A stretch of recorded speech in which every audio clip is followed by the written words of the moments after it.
The morning sun shone through the tall windows of Thompson Industries' main office.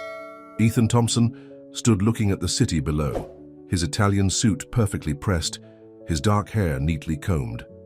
At 32, he had everything a man could want: money, power, and a beautiful fiancée. But something felt empty inside. His secretary knocked on the door. "Mr. Thompson, your fiancée is here." Olivia Rothschild walked in, her designer heels clicking against the marble floor. She looked stunning as always, her blonde hair styled perfectly, her makeup flawless. She kissed Ethan's cheek, careful not to leave a lipstick mark. "Darling, we need to discuss the wedding arrangements. The planner needs an answer about the flowers today." Ethan nodded absently. The wedding was in 3 weeks, and Olivia had turned it into a social spectacle. 600 guests, celebrity performers, and coverage by all the major magazines. Sometimes he wondered if she was more excited about the event than about actually being his wife. "Whatever you think is best," he said, turning back to the window. "Are you even listening to me?" Olivia's voice rose slightly. "This is the biggest social event of the year. Everyone who matters will be there. Is that what's important to you? The social event?" Olivia's perfect smile faltered for a moment. "Don't be ridiculous, darling. I just want our wedding to be perfect. Now I have a lunch meeting with the wedding planner. Don't forget about dinner tonight with Daddy. He wants to discuss merging our companies after the wedding." After she left, Ethan loosened his tie and sat heavily in his leather chair. The merger had been George Rothschild's idea, combining Thompson Industries technology with Rothschild Corporation's resources. It made perfect business sense, just like his marriage to Olivia made perfect social sense. His best friend Jake walked in without knocking. They'd known each other since college, and Jake was the only person who didn't need an appointment to see him. "You look like hell," Jake said, dropping into a chair. "Thanks, that's exactly what a groom wants to hear 3 weeks before his wedding." Jake studied him carefully. "Are you sure about this, Ethan? The wedding, the merger, all of it?" "It's what everyone expects. That's not what I asked." Before Ethan could answer, his brother Alexander burst into the office. Alexander was 5 years older, and he'd never forgiven their father for choosing Ethan to run the company instead of him. "Little brother, we need to talk about the Miller contract." "I already signed it this morning."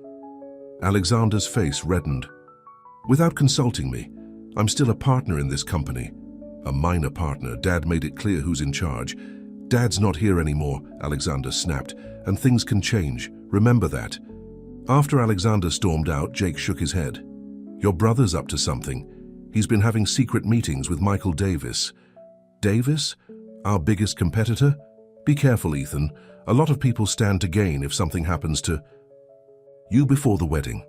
That night at dinner with the Rothschilds, Ethan felt like he was suffocating. George Rothschild dominated the conversation, talking about how the merger would create the biggest technology empire in the country. Olivia kept touching Ethan's arm possessively, laughing at all her father's jokes. "To the future," George raised his glass. "To Thompson Rothschild Industries." Ethan forced a smile and raised his glass, but the champagne tasted bitter in his mouth. Later that night, driving home in his Ferrari, Ethan's mind raced. The wedding invitations had been sent, the press releases prepared, the merger papers drawn up. Everything was in motion. Stopping it now would create a scandal that would hurt both companies. He was so lost in thought that he almost didn't see the dog that ran into the road.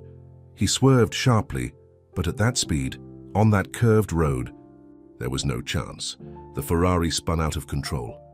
The last thing Ethan saw was the guardrail rushing toward him, and his last thought wasn't of Olivia or the wedding or the company. His last thought was relief. When he woke up, he was in a hospital room. No, that wasn't right. He wasn't awake. He could hear things, feel things, but he couldn't move or open his eyes. A doctor was talking to someone. "The coma is deep. We can't predict when or if he'll wake up." He heard Olivia's voice, shrill with panic. "But the wedding is in 3 weeks. We can't postpone it. Everything is arranged." "Mrs. Rothschild," the doctor said patiently, "your fiancé may never wake." "Up? Later? Hours? Days?" Ethan became aware of another voice. softer, gentler. A woman was humming quietly while she cleaned the room.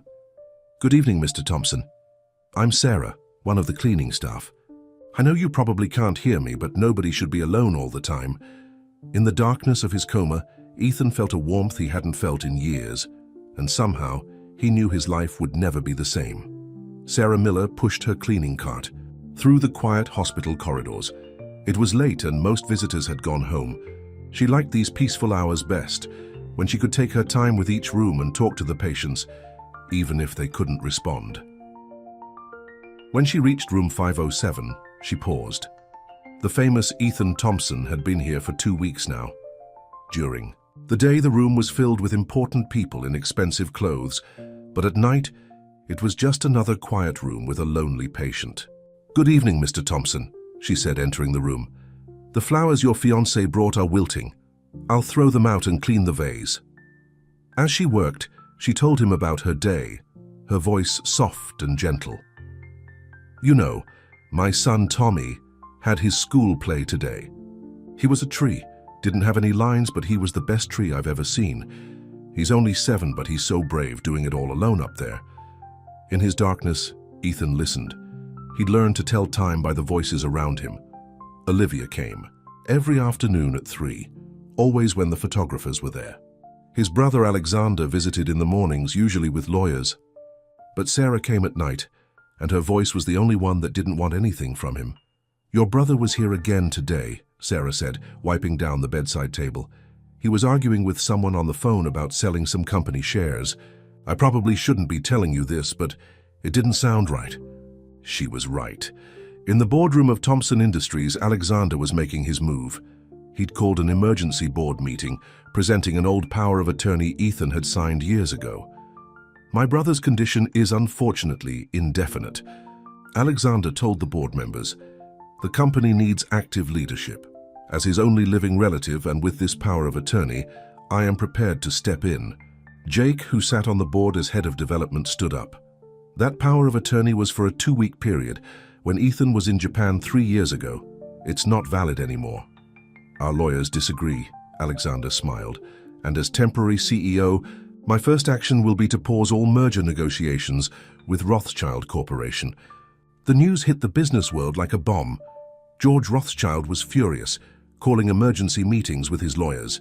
Olivia's visits to the hospital became shorter and shorter.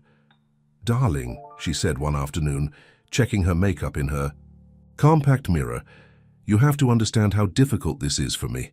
The press is asking questions about the wedding. I can't put my life on hold forever." Sarah, mopping the floor outside, heard everything. That night, as she cleaned Ethan's room, she couldn't stay quiet. "Your fiancé doesn't deserve you, Mr. Thompson. A woman who loves a man doesn't care about press coverage or social events. She cares about him." In his darkness, Ethan felt a tear roll down his cheek. Sarah noticed and quickly checked his vital signs, but everything was normal. She gently wiped the tear away. "I'll tell you what real love is," she said, sitting in the chair beside his bed. "Real love is my Tommy asking to skip his favorite cartoon to come visit his dad's grave every Sunday. Real love is working 2 jobs and still finding time to make homemade Halloween costumes. Real love doesn't care about money or status." She didn't know that her words were reaching him, touching something deep in his soul that had been frozen for years. Meanwhile, Alexander's plans were proceeding. He met secretly with Michael Davis, Thompson Industries' biggest rival, in a private club downtown. "Once I have full control," Alexander said, swirling his whiskey, "we can proceed with the sale. Your company absorbs ours, I get a seat on your board and a significant share of the profits." "And your brother?" Davis asked. "The doctors say he might never wake up. And if he does?" Alexander's smile was cold. "Well, accidents can happen twice, but they weren't as alone as they thought." A waiter who had gone to high school with Jake overheard everything and made a phone call. That night, Jake came to the hospital after visiting hours, using his friendship with Sarah to get in. "Sarah, I need your help," he said. "You're here every night, you see everything. I need you to be our eyes and ears. Ethan's in danger, and not just from his injuries." Sarah thought about Tommy, about how she was teaching him that standing up for what's right was more important than staying safe. "Tell me what you need." In his darkness, Ethan heard their conversation. He wanted to scream, to warn them to be careful. Alexander was dangerous. He'd always been dangerous. The next day, Sarah paid extra attention to everything. She saw Alexander meeting with men in suits who didn't look like lawyers. She heard Olivia arguing on the phone about photo rights for the tragic story of her lost love. She watched George Rothschild storm in and out in a rage. That night, she told Ethan everything. "Don't worry," she said, holding his hand like she'd started doing during their talks. "Jake and I won't let them hurt you. Sometimes the most powerful people are the ones nobody notices, and nobody notices the cleaning lady." As if in response, Ethan's fingers twitched in her hand. Sarah gasped, but didn't call the doctors. This would be their secret, a tiny spark of hope in the darkness. "You're still in there," she whispered. "And you're not alone anymore. I promise." In his darkness, Ethan held onto her words like a lifeline. For the first time since the accident, he truly wanted to wake up, not for the company, not for his fortune, but to see the face of the woman whose voice had become his whole world. Alexander's plan was moving faster than anyone expected. He called another board meeting at Thompson Industries, this time with Michael Davis sitting confidently at his side. "Gentlemen," Alexander announced, "given my brother's condition and the uncertainty of his recovery, we must think about the company's future. Mr. Davis has made a generous offer to buy controlling interest in Thompson Industries." Jake jumped to his feet. "This is insane. Ethan isn't dead and this company isn't for sale." "Mr. Porter," Davis smiled coldly, "your emotional attachment to Ethan Thompson is admirable, but business is business. The shareholders need stability." In the hospital, Sarah was cleaning the corridor when she saw three men in expensive suits talking quietly with Alexander outside Ethan's room. She pretended to mop the same spot, straining to hear their conversation. "The papers are ready," one man said. "We just need his signature." "That won't be a problem," Alexander replied. "I have power of attorney. But sir, for a transaction this big, we need his actual signature. The board is already nervous about the legitimacy of the takeover." Alexander's face darkened. "Then, find a way to make it happen. I don't care how." Later that night, Sarah told everything to Jake when he came to visit. "They're planning something," she said. "Something bad." Jake ran his hands through his hair in frustration. "They're trying to sell the company to Davis. If they get Ethan's signature somehow, there's nothing we can do to stop it." "But he can't sign anything. He's in a coma. Which is why I'm worried about what they might try." Sarah looked at Ethan's still form on the bed. In the month since the accident, she'd grown to care about him more than she wanted to admit. "I'll stay with him tonight. I don't trust them." After Jake left, Sarah pulled the chair close to Ethan's bed. "I'm here, Mr. Thompson. Nobody's going to hurt you." In his darkness, Ethan felt a wave of gratitude. He'd learned so much about Sarah in these weeks, about her son Tommy, about her struggles as a single mother, about her dream of going back to school someday. Her voice had become his anchor to the world. The night shift was quiet until Sarah heard footsteps in the corridor at 3 in the morning. She quickly turned off the lights in Ethan's room and hid behind the door. Two men entered silently, carrying a briefcase. One took out some papers while the other moved toward Ethan with what looked like a pen. "Stop right there." Sarah turned on the lights. "What do you think you're doing?" The men froze. "Hospital administration," one said smoothly. "Just routine paperwork." "At 3 in the morning? With the lights off? I don't think so. Get out before I call security." They left quickly, but Sarah was shaking. She called Jake immediately. "They tried to forge his signature," Jake said grimly when she described what happened. "We need to do something fast." The next day, Olivia finally showed her true colors. She called a press conference outside the hospital. With a heavy heart, she said, dabbing at her eyes with a monogrammed handkerchief, "I must announce that my wedding to Ethan Thompson has been postponed indefinitely. While I will always care for Ethan, life must go on." She posed for photographs with her new boyfriend, a famous actor, while wearing the engagement ring Ethan had given her. Sarah was cleaning the hospital lobby, watching the spectacle on the TV there. "You're better off without her," she muttered. That night, she brought a book to read to Ethan. It had become their routine. She would read for an hour during her break, everything from classic novels to the day's newspaper. Your ex-fiancé made quite a show today, she said, opening the book. But you know what? Sometimes losing something that was wrong for you makes room for something that's right.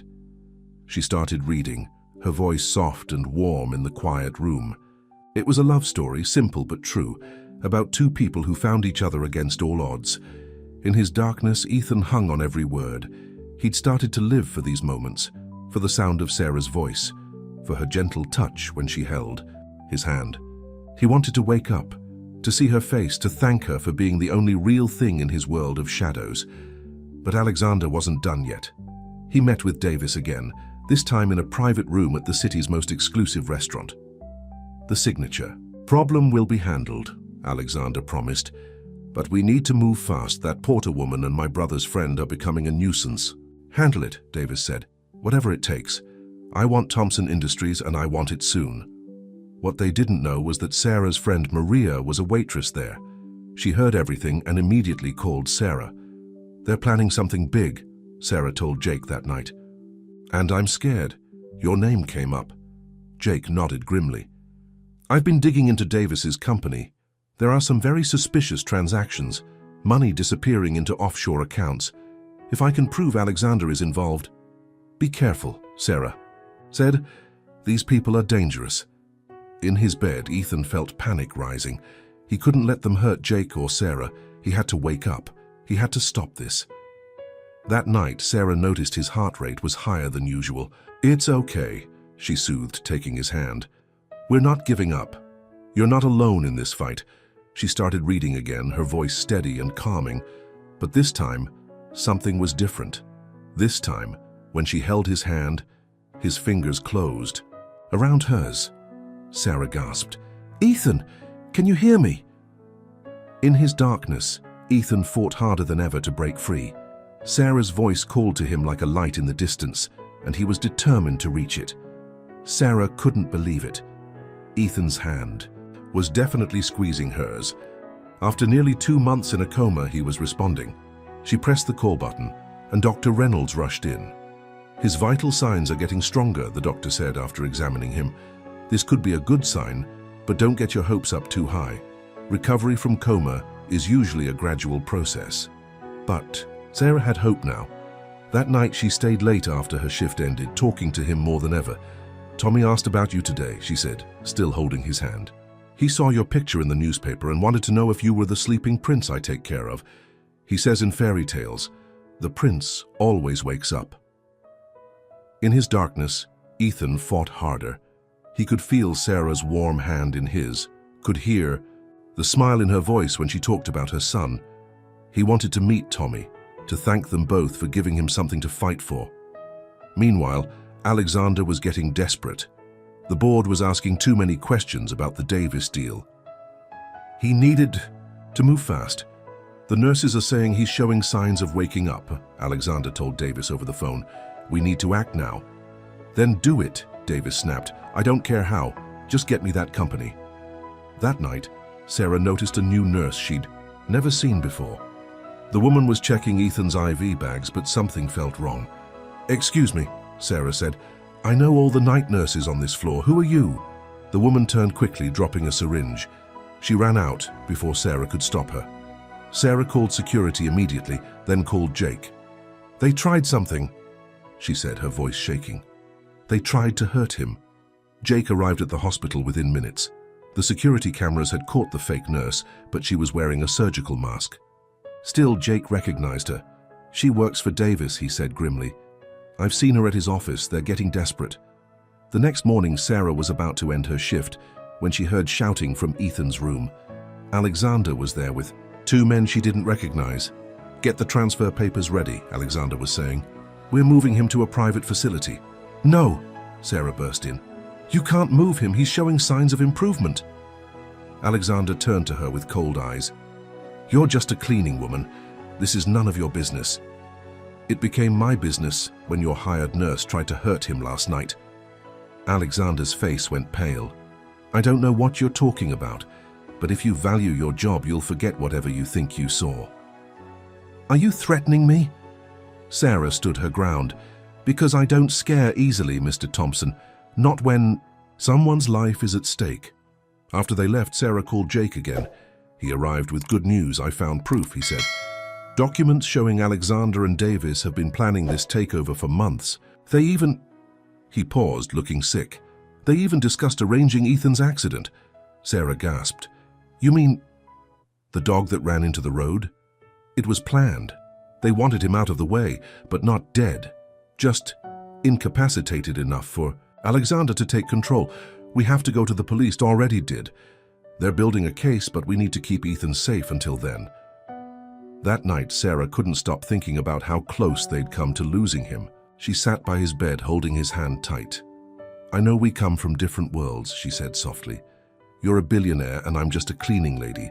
But these past 2 months, talking to you every night, sharing stories about Tommy, reading to you, I've never felt closer to anyone. She wiped away a tear. I think I'm falling in love with you, Ethan Thompson. And I know that's crazy.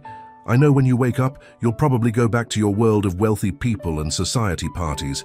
But right now in this room, none of that matters. In his darkness, Ethan felt his heart soar. He'd fallen in love with her too, with her voice, her kindness, her strength. She'd shown him what real love was, not the shallow social connections he'd known before. He fought against the darkness harder than ever. He could feel it lifting, like a heavy curtain slowly rising. The beeping of the heart monitor increased. Sarah noticed immediately. Ethan, can you hear me? If you can hear me, squeeze my hand. He squeezed. Then with tremendous effort, he opened his eyes. The room was blurry at first, but then he saw her. Dark hair pulled back simply, wearing a blue cleaning uniform, her eyes filled with tears of joy. She was more beautiful than any society woman he'd ever known. Sarah, he whispered, his voice rough from disuse. She gasped. You know my name?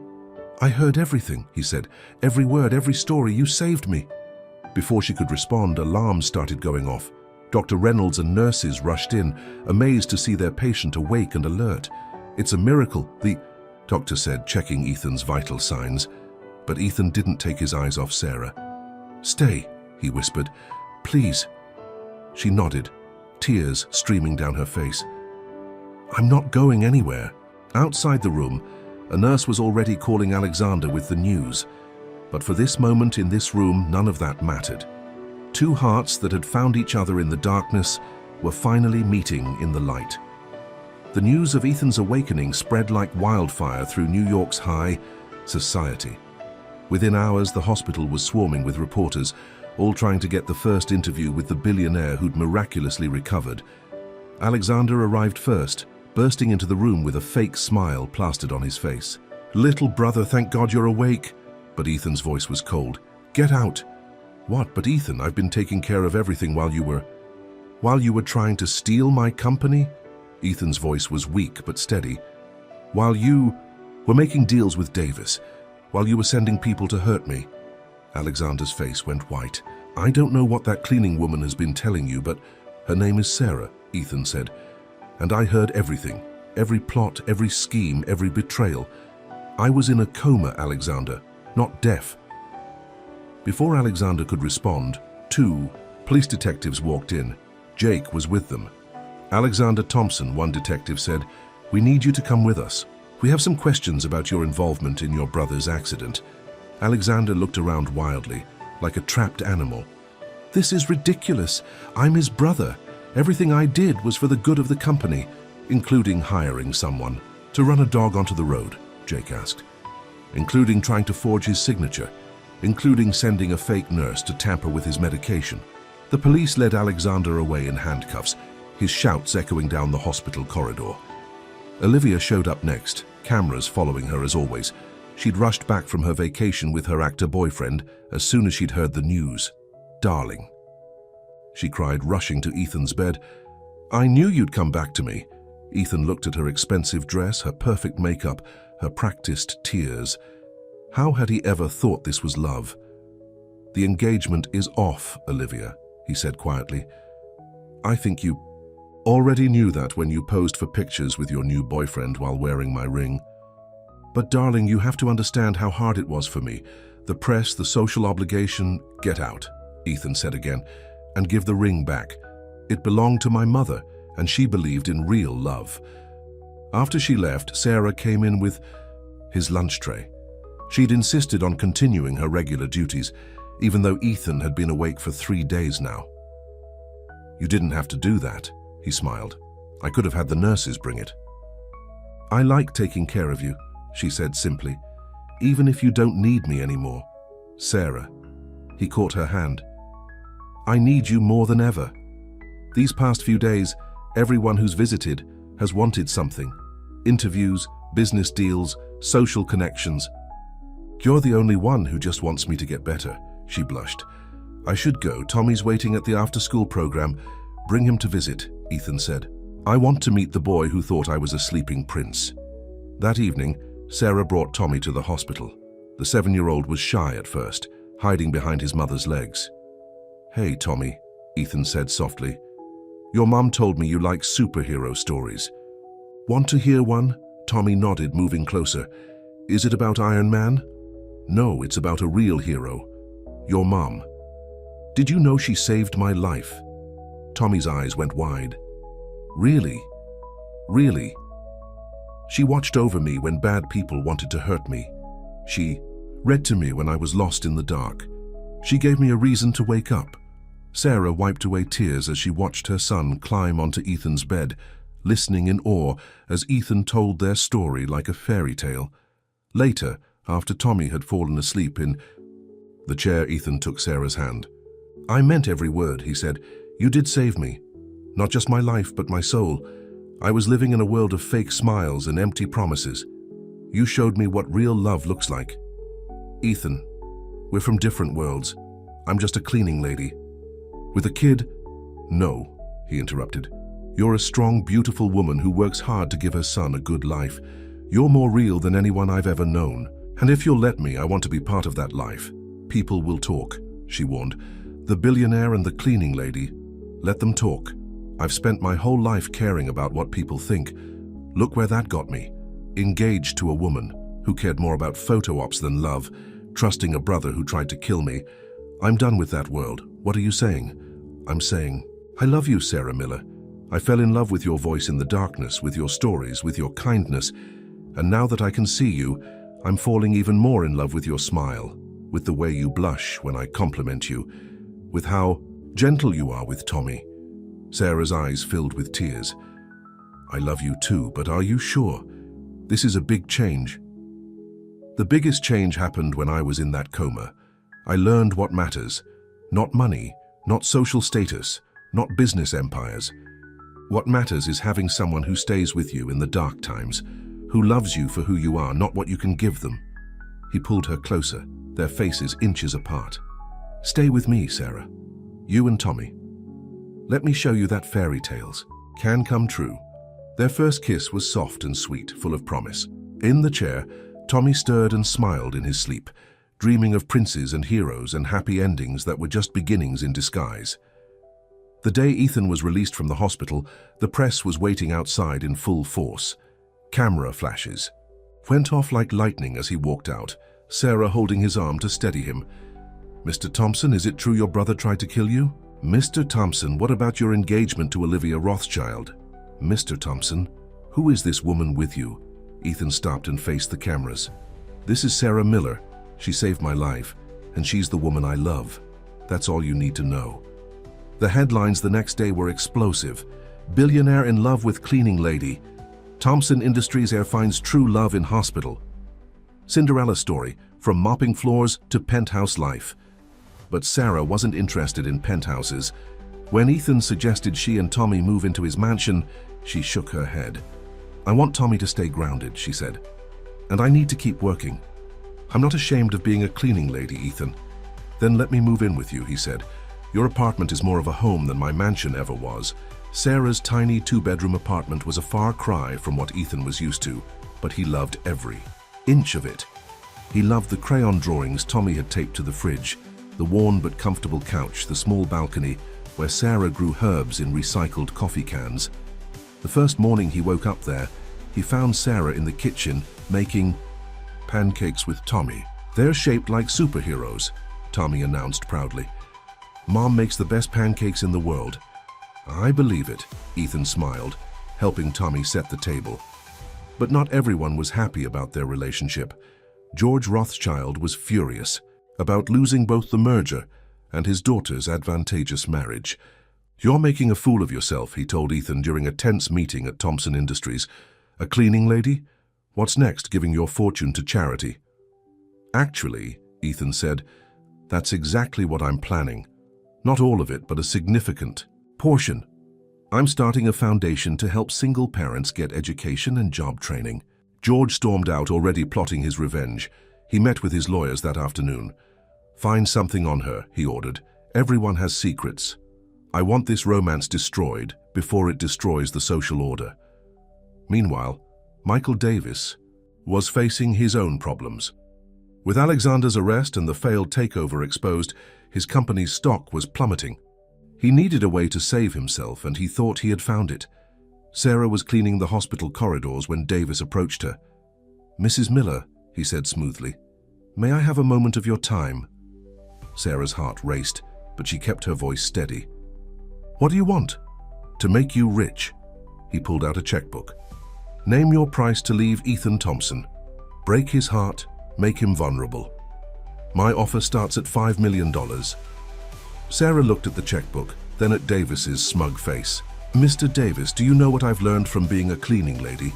That the richest people are often the poorest in spirit. I feel sorry for you." She walked away, leaving him sputtering in rage. That night she told Ethan about Davis's offer. They were sitting on her small balcony, watching the sunset while Tommy did his homework inside. $5 million is a lot to turn down," Ethan said softly. "No, it's not," Sarah replied, "because it would cost me everything that matters. My self-respect, Tommy's respect, your love. Some things are worth more than money, Ethan. You taught me that." He pulled her close, kissing her tenderly. "And you taught me what real wealth is." But their peace was about to be shattered. George Rothschild's lawyers had been digging, and they thought they had found something explosive. The next morning, Olivia showed up at Sarah's door waving a file folder. "Well, well," she smirked. "Sarah Miller isn't even your real name, is it? Does Ethan know about your past?" "About what?" "You did?" Sarah's face went pale. "That was a long time ago. I was a different person. The press will love this story. The cleaning lady isn't just a gold digger, she's a criminal." "Mom!" Tommy's voice came from behind them. "What's she talking about?" Sarah turned to see her son and Ethan both standing in the hallway, having just returned from their morning walk. "Sarah," Ethan asked quietly, "what's going on?" Olivia's smile was triumphant as she opened the folder. "Let me tell you all about the real Sarah Miller, or should I say, Sarah Martinez, former convicted felon." Sarah's hands shook as she looked at Ethan and Tommy. The two people she loved most in the world were about to learn the secret she'd kept buried for so long. The mistake that had changed her life forever, the reason she'd worked so hard to build a new one. "Please," she whispered, "not in front of my son." But Olivia showed no mercy. After all, revenge was sweeter than kindness in her world. The truth was about to come out, and Sarah could only pray that love would be stronger than the shadows of her past. Sarah's heart pounded as she looked at the three people in front of her, Ethan, Tommy, and Olivia, with her cruel smile and damning folder. "Tommy, honey," she said quietly, "go to your room." "But Mom, please baby, just for a little while." After Tommy reluctantly went to his room, Sarah turned to face Ethan. "I wanted to tell you so many times. I was afraid." Olivia's voice dripped with false sympathy. "Afraid he'd find out you went to prison for theft, that you stole thousands of dollars from your former employer." "It wasn't like that," Sarah whispered. "Then what was it like?" Ethan asked softly. "Not angry, just waiting." Sarah took a deep breath. 10 years ago, I was working as a receptionist at a medical clinic. Tommy was just a baby and his father had abandoned us. One night a woman came in with her sick child. They had no insurance, no money. The clinic policy was to turn them away. Tears rolled down her face as she continued. The little girl was burning with fever. The mother was begging. I changed some billing codes in the computer, made it look like they had coverage. I did it for other patients too over the next few months. Poor families, sick children, elderly people who couldn't afford their medications. You committed fraud, Olivia said triumphantly. I helped people who needed help. Sarah's voice rose. But yes, it was illegal. When they caught me, I pleaded. Guilty. Served 18 months, lost my job, my apartment, everything. When I got out, nobody would hire me, except the hospital, as a cleaning lady. They gave me a second chance. She turned to Ethan, her eyes pleading. I changed my name legally after prison, started fresh. Everything I've told you about who I am now is true. I just couldn't tell you about before. A convicted felon, Olivia laughed. Wait until the press hears about this. The cleaning lady who seduced a billionaire is actually a common criminal. Get out. Ethan's voice was like steel. What? Get out of this apartment, Olivia, now. But Ethan, surely you can't still want her after finding out she went to prison for helping sick children get medical care. After learning she sacrificed everything to help people in need. Ethan stepped closer to Sarah. Actually, I love her even more now. Olivia's face twisted with rage. You're making a mistake. This will ruin you. No, Ethan said. What would ruin me is becoming like you, someone who thinks money and status are more important than compassion and love. Now get out before I call the police. After Olivia stormed out, Sarah collapsed onto the couch, shaking. I'm so sorry, Ethan. I should have told you. Yes, you should have. He sat beside her, taking her hands in his. But I understand why you didn't. We're protecting Tommy, protecting the life you built. You're not disgusted with me? Disgusted? Sarah, you went to prison for helping sick children get medical care. That's not a crime. That's a tragedy of our healthcare system. He pulled her close. If anything, this just proves what I already knew about you, that you have the biggest heart of anyone I've ever met. A small voice came from the hallway. Mom? They turned to see Tommy standing there, tears in his eyes. Sarah opened her arms and he ran to her. I heard everything, he said. From my room. Is that why we had to move and change our names? Because you helped people? Yes, baby. I'm so sorry I never told you the whole truth. Tommy hugged her tight. You're like a superhero, Mom, like Robin Hood. Sarah laughed through her tears. I don't think breaking the law makes me a superhero, Tommy. But you helped people, he insisted. Like Spider-Man. Sometimes he breaks rules too, but he does it to help people. Ethan joined their hug. He's right, you know. Not about breaking laws, but about helping people. He looked at Sarah seriously. Which is why I want you to help me with something. What? The foundation I'm starting? I want you to run it. We'll provide medical care for people who can't afford it. Legally this time. No one should have to choose between breaking the law and getting their child medical care. Sarah stared at him. But my record will show everyone that you understand exactly why this foundation is needed. He smiled. Besides, the publicity from this will actually help. Former convict who helped sick children now runs billion-dollar healthcare foundation. The press will love it. But what about your reputation, your business? My reputation will be just fine. As for the business, he grinned, I think helping people is better than making more money I don't need. Tommy looked up at them both. So we don't have to hide anymore? No, baby, Sarah hugged him closer. No more hiding. That night, after Tommy was asleep, Sarah and Ethan sat on the balcony again. The same view, but everything else had changed. You know the press will be brutal when this comes out, she said. Let them. I'm actually looking forward to it. Yeah. Her surprised look, he explained. Every article about your past will also have to explain why you did what you did. It will show everyone what's wrong with our healthcare system, why we need change. You're turning my scandal into a mission. No, he kissed her softly. I'm just letting everyone see what I see. A woman brave enough to sacrifice everything to help others. A woman worth loving, worth fighting for, worth changing the world. With? Sarah leaned against him, feeling truly free for the first time in 10 years. Her past was no longer a shadow hanging over her. It was a light showing the way forward. But in his office across town, George Rothschild was making calls. The prison angle won't work, he said. We need something else. Something that will destroy them both. The war wasn't over, but for tonight, love was winning. The press conference was Ethan's idea. Let's tell our story our way, he said, before anyone else can twist it. The hospital auditorium was packed with reporters. Sarah sat beside Ethan at the long table, wearing a simple blue dress. Tommy sat on her other side, holding her hand tight. "Yes, I went to prison," Sarah said into the microphones. "I broke the law to help sick children get medical care. I'm not proud of breaking the law, but I'll never be ashamed of helping people in need." The reporters shouted questions. "Ms. Miller, did you seduce Ethan Thompson to get his money?" "Mr. Thompson, how can you trust a convicted felon?" "What about your company's shareholders?" Ethan raised his hand for silence. "Let me be clear. I trust Sarah Miller more than anyone in the world.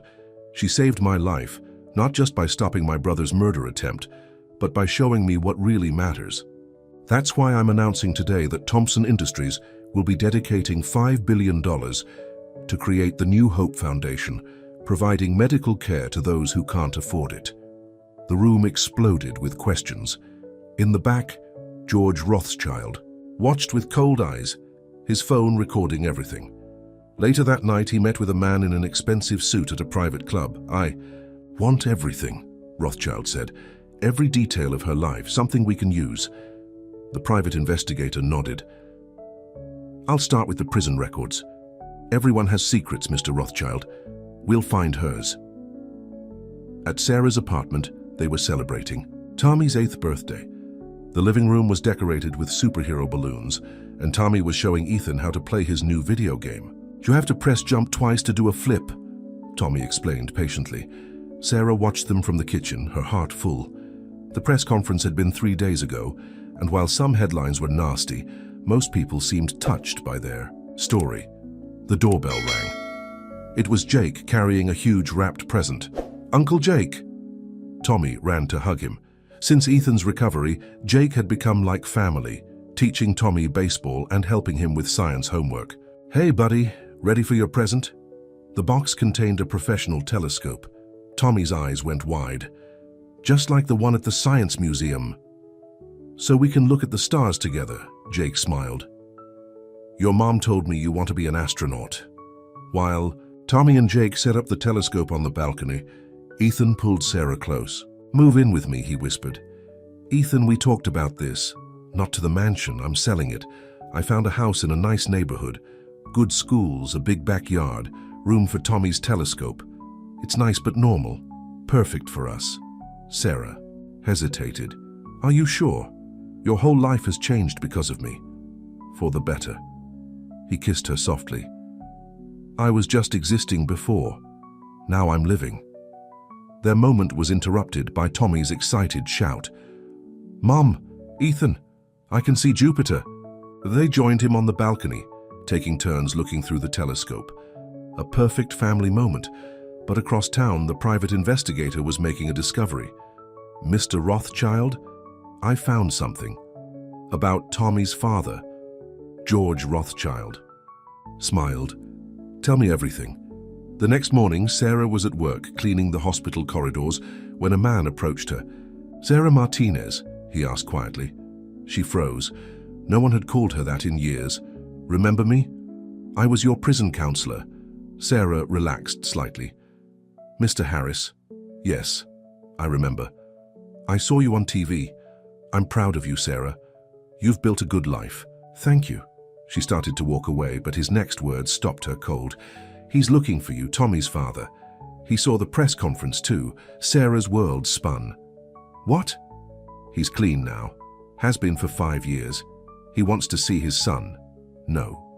Sarah's voice shook. "He has no rights. He signed them away." "Under the influence of drugs," Mr. Harris said gently. "A good lawyer might be able to challenge that now."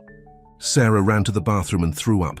This couldn't be happening, not now, not when everything was finally perfect. She called Ethan at work, barely able to speak through her tears. "Sarah? What's wrong?" "Tommy's father. He's coming back. He wants Tommy. I'll be right there, don't move."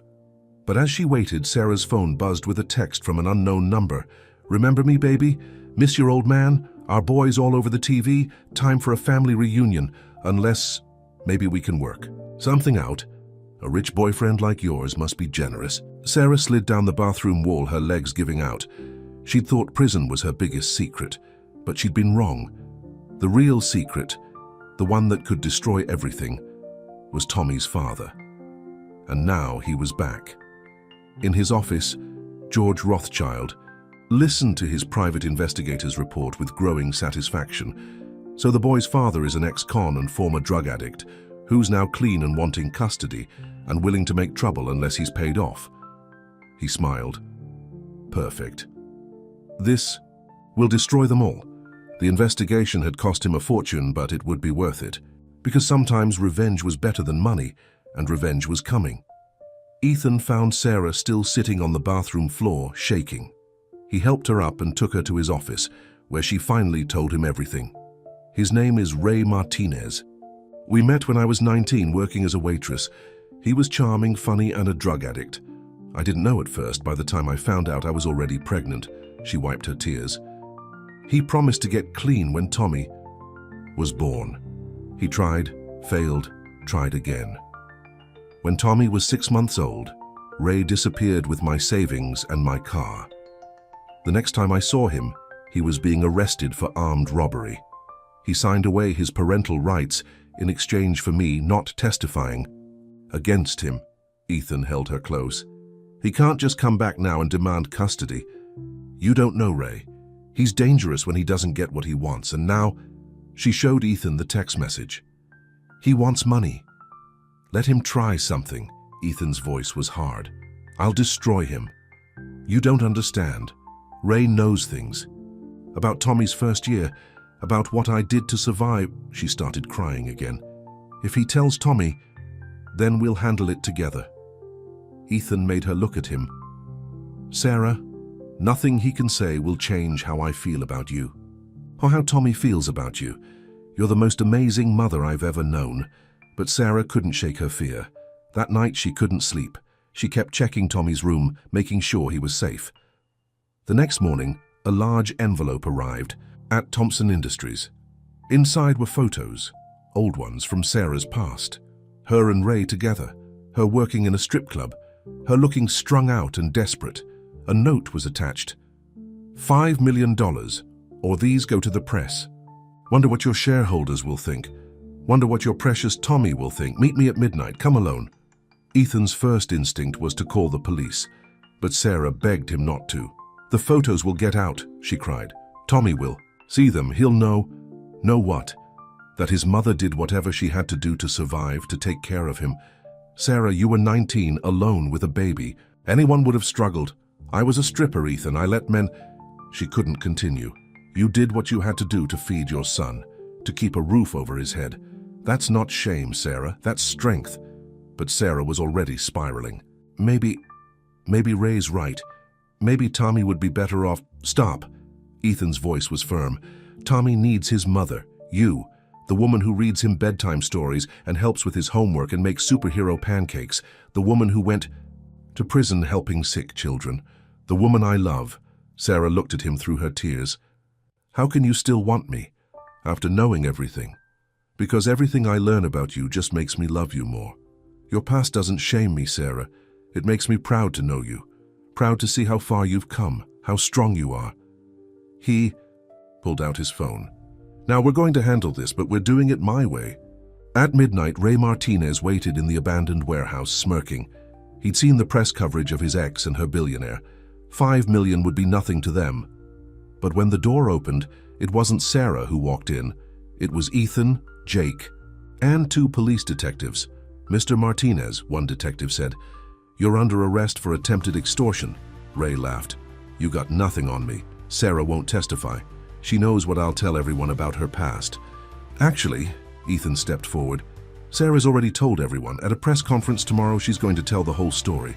About being a teenage mother, about working in the club, about everything. Ray's smirk faded. "You're bluffing." "No, he's not." Sarah's voice came from behind him. She walked in, head held high. "I'm done being afraid of you, Ray. Done letting you have power over me." "You'll destroy yourself," Ray snarled.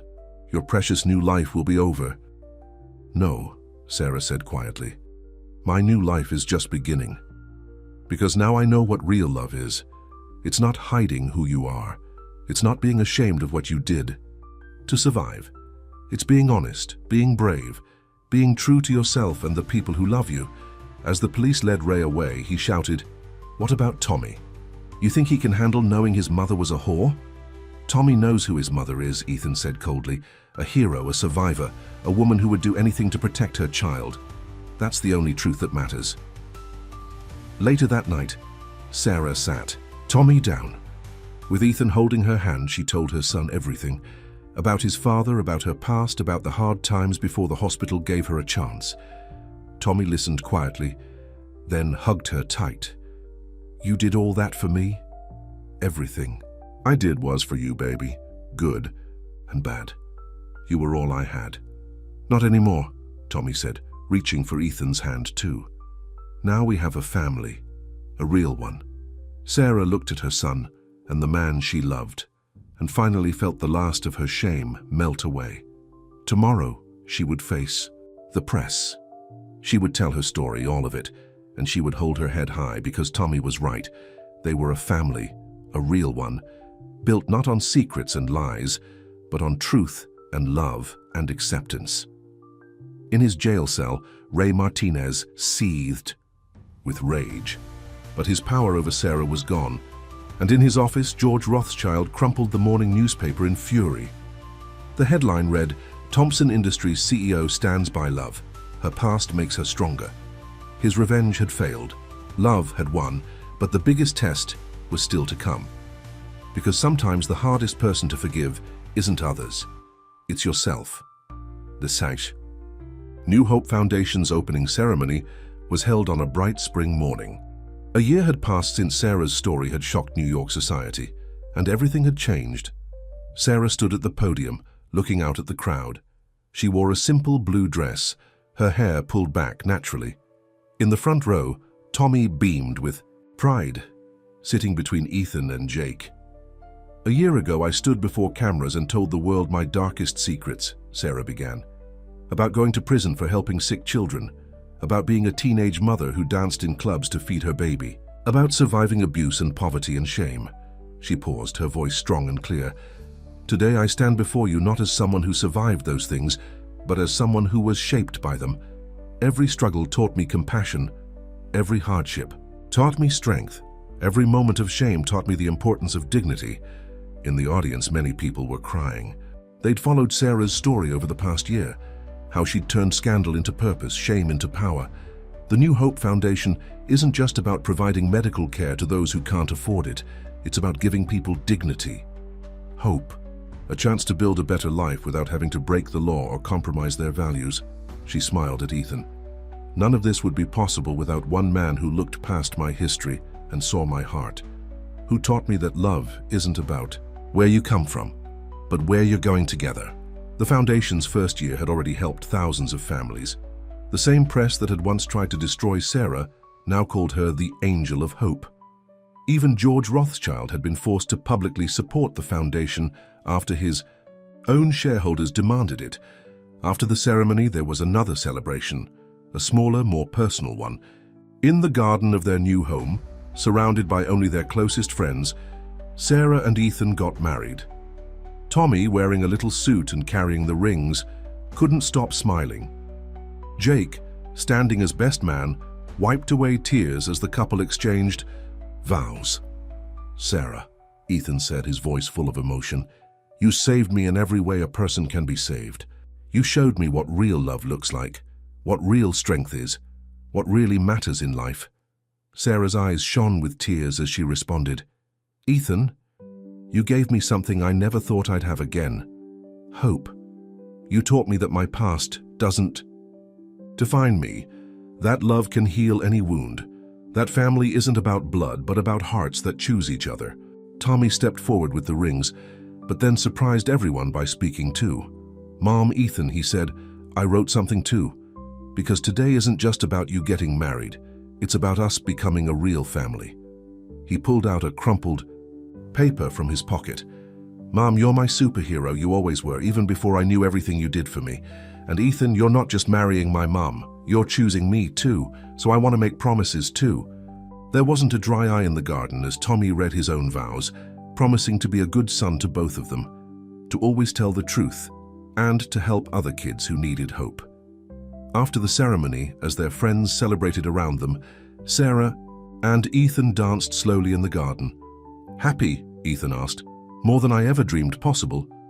She looked over at Tommy, who was showing Jake his latest science project. "A year ago, I was terrified of my past destroying everything. Now, it's made everything stronger." Ethan kissed her, softly. "Every chapter of your life, every struggle, every triumph, it all led you to this moment, to us." Sarah laid her head on his shoulder. "When I was in prison, I used to look at the stars through the barred windows and make wishes. For a better life for Tommy, for a chance to make up for my mistakes, for someone to love me, all of me. Looks like your wishes came true. Better than that." She smiled up at him. "They led me to my purpose, helping others find the same hope I found." Later that night, after the guests had gone and Tommy was asleep, Sarah and Ethan sat on their back porch, looking at the stars through Tommy's telescope. "You know what I love most about us?" Ethan said, holding her close. "That we're both so much better together than we ever were apart. You gave me purpose, compassion, real love. I gave you hope," Sarah finished. "Security. The chance to turn my pain into purpose." She kissed him softly. "And together we're giving Tommy the family he deserves." Inside, Tommy's science fair trophy sat next to Sarah's Humanitarian of the Year award. On the walls, family photos showed their journey, Sarah's graduation from night school, Tommy's first baseball game with Ethan cheering the opening of the foundation. The newspapers still talked about them sometimes, the billionaire and the cleaning lady who changed society. But they didn't care about that anymore. They had everything they needed right here. "Make a wish," Ethan said as a shooting star streaked across the sky. Sarah smiled. "I don't need to. All my wishes already came true."